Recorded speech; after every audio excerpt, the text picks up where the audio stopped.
esses direitos. Hoje a gente viu no Rio de Janeiro a prisão de meninos ligados à página do Facebook do Black Bloc, que foram presos. Houve um mandado de busca e apreensão na casa desses meninos, e uma das coisas que foram confiscadas na casa desses meninos foram os livros de Bakunin e qualquer livro que tivesse conotação política, né? Então, queria saber se vocês estão trazendo uma reflexão sobre, mais ampla também, do Estado, pensando no judiciário, legislativo, executivo e as nossas polícias, né? Tem 3 pessoas inscritas, alguém mais? Porque, então, Roberto, 1, 2, 3, 4. Então, Roberto, depois ele, e aí a gente volta, porque senão fecha o almoço. Nós vamos passar fome. Oi. Não, estou escutando. Então, pessoal, eu acho assim, eu acho que a pista que o Marcelo levanta da morfologia deveria ser enfatizada bastante, de maneira bastante mais, digamos assim, mais ampla do que aquela que o Marcelo, enfim, apenas abriu a discussão. Uma das coisas que eu acho que é essencial na nossa história política é que nós vivemos sob o império da Constituição de 88, que é uma obra geracional. Ok? É uma obra geracional e junto dela entrou na cena política uma geração, ok? Geração que ainda está tomando conta do espaço político brasileiro, ok? Então tem aí, nós vivemos no Brasil, efetivamente, nós estamos sentados numa bomba geracional, ok? Uma bomba geracional que, entre outras coisas, amarra a possibilidade da sensibilidade de gerações posteriores transparecerem e virarem reivindicações políticas. Eu acho que a questão morfológica sim, mas a questão morfológica pelo lado geracional, que é que deve ser enfatizado. E também essa história das peculiaridades da nossa história política. Quer dizer, nós vivemos, o nosso sistema político mudou muito em 88, para o bem em determinados aspectos, mas também produziu essa bomba geracional que acho que nós não estamos levando em conta. As instituições políticas brasileiras são instituições que foram modeladas por uma geração num determinado momento. Isso é particular da nossa história política por conta da cronologia que todos nós conhecemos, que tem a ver com a ditadura e a luta contra a ditadura.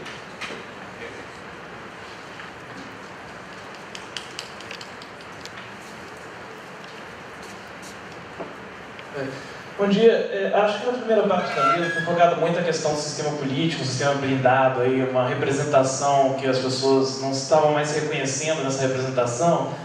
Depois foram trazidas à tona outras questões, né, que tem a ver com acesso ao público num sentido um pouco diferente. Não com o espaço público no sentido político, da deliberação política, mas o próprio espaço da cidade, do acesso a alguns lugares, o transporte público como direito social. E eu não sei, não sei se tem ou não tem, a mesa acho que podia falar um pouco sobre isso também, como essas duas coisas se articulam ou não. Às vezes eu tenho a impressão de que é uma coisa articulada, assim, nos dois casos você tem essa ausência de acesso ao público, tanto o público como essas decisões políticas que vão influenciar a vida de todo mundo, como, né, o acesso ao público no sentido do espaço público, espaço da cidade, por exemplo.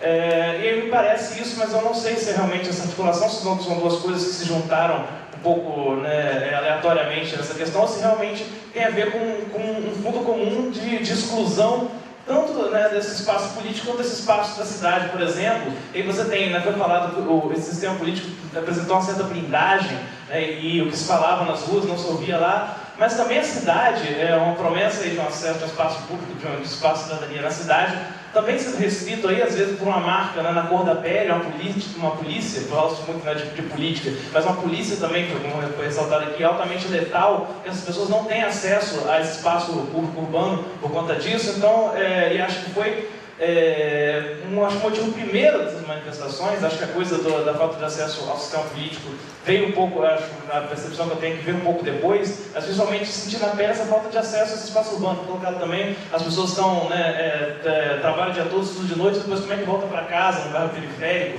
e aí você tem essa exclusão do espaço urbano também. E a minha questão é mais essa, né, que há esses dois tipos de exclusão, né, tanto do espaço público no sentido político quanto do espaço urbano, se isso se articula de alguma forma vocês acham que há um fio comum aí que articula as duas coisas, ou vocês acabaram juntas nesse movimento por outros motivos?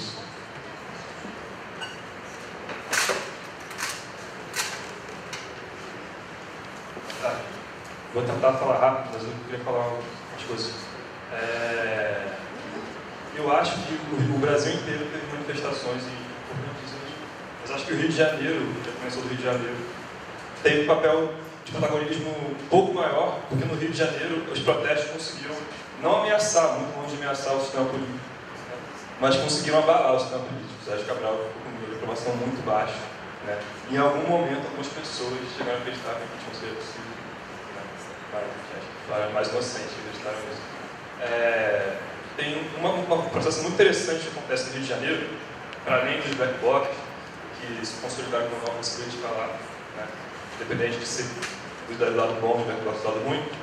Um processo que eu acho muito interessante, que tem sido pouco falado, que os protestos de rua, né, que são anti-institucionais, estão sendo acompanhados no Rio de Janeiro por protestos institucionais.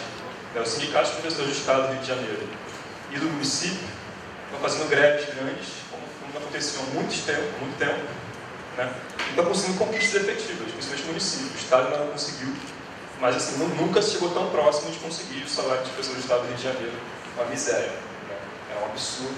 Então, assim, é interessante pensar como essas demandas, como o estado de bem-estar social, né, que acontecem de modo não discretizado, mas não institucionalizado nas ruas, no Rio de Janeiro, pelo menos, acredito que em outros lugares também, né, estão tendo consequências já institucionais.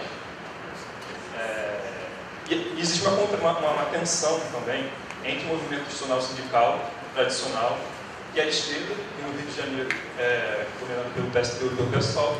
Né. Eu sou o caso de uma colega minha que é anarquista, que ela e o namorado dela participam do movimento Sem Teto, que é anarquista no Rio de Janeiro, e ela é advogada e conseguiu um estágio no Sindicato de Professores de Castilhos. Descobriram que era namorada desse rapaz que participou do movimento Sem Teto.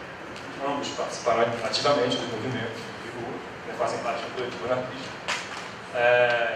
Ela foi demitida do sindicato, mesmo sendo uma boa estudante, uma boa advogada, ou estagiária, por ser anarquista simplesmente. Né?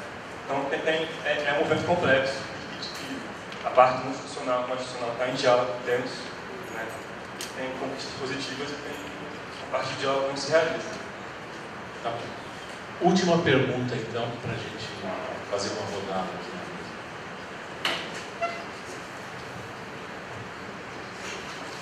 Bom dia, eu não sou bom com o microfone, me desculpem, eu vou tentar falar o melhor possível.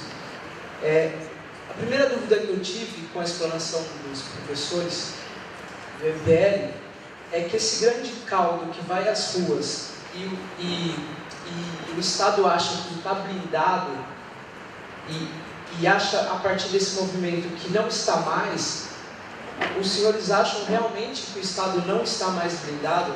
Eu não sei, tenho minhas dúvidas de que esse aparato ele está se movimentando e está se articulando frente a essas novas demandas que estão acontecendo na sociedade.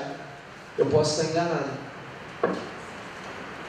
E aí eu fico pensando que assim, o pouco que eu conheço da sociedade, eu vejo um amadurecimento de uma coisa, da coisificação do humano, né, vamos chamar assim, um amadurecimento tamanho a ponto dessas manifestações, como vocês mesmos disseram, podem estar sugerindo uma reivindicação ao consumo, ou seja, eu estou fazendo a receita do bolo capitalista, eu estou seguindo o passo a passo neoliberal, eu estou indo para a faculdade, eu trabalho, faço poupança e a minha hora não vai chegar. E aí eu penso que a preocupação de uma sociedade coisificada, vamos dizer assim, ela esteja no sentido até mais do que do bem-estar social, mas de um ávido desejo de consumo. Assim como a gente viu aquele quebra-quebra na Inglaterra, que eles tinham o desejo de consumo. E aí, frente a esse tipo de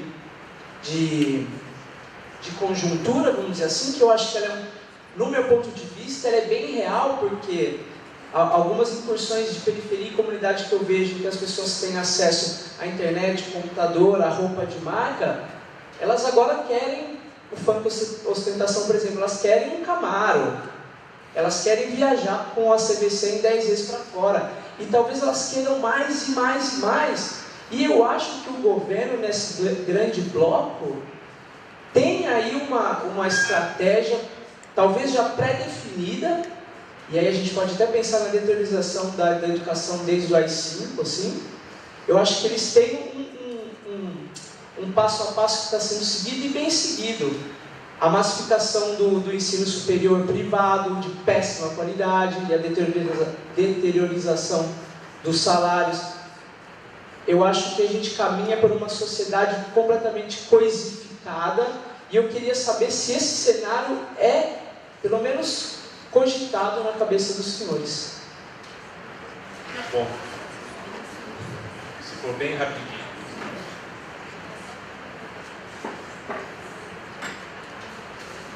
Meu nome é Cristiane, eu sou da UERJ, Rio. Eu queria primeiro parabenizar a mesa, que eu achei incrível, e só um comentário, na verdade. Como houve as falas sobre o Rio de Janeiro, e tem uma impressão que eu tenho, pode ser uma questão também. Na fala dos três, ficou muito caracterizada essa diferença, ou esse abismo entre uma cultura política que surge e entre o sistema político, mas muito claramente está relacionado, sim, a uma geração nova que surgiu, né? Eu me lembro de uma mesa que eu fiz parte e que, escutando os colegas da minha idade falando sobre direita e os perigos de uma ditadura, e que isso é fascismo e alguma coisa assim, eu não conseguia reconhecer isso na rua que eu fui, porque essa era uma mesa do dia 20 e poucos e eu tinha ido para a rua na semana anterior, dia 19, dia 20, todos os dias, e o que eu vi foram essa faixa etária que você apontou, que é a faixa etária do meu filho, que é um jovem que nasceu em 89, portanto, todo o conceito que ele tem na cabeça dele é de direitos.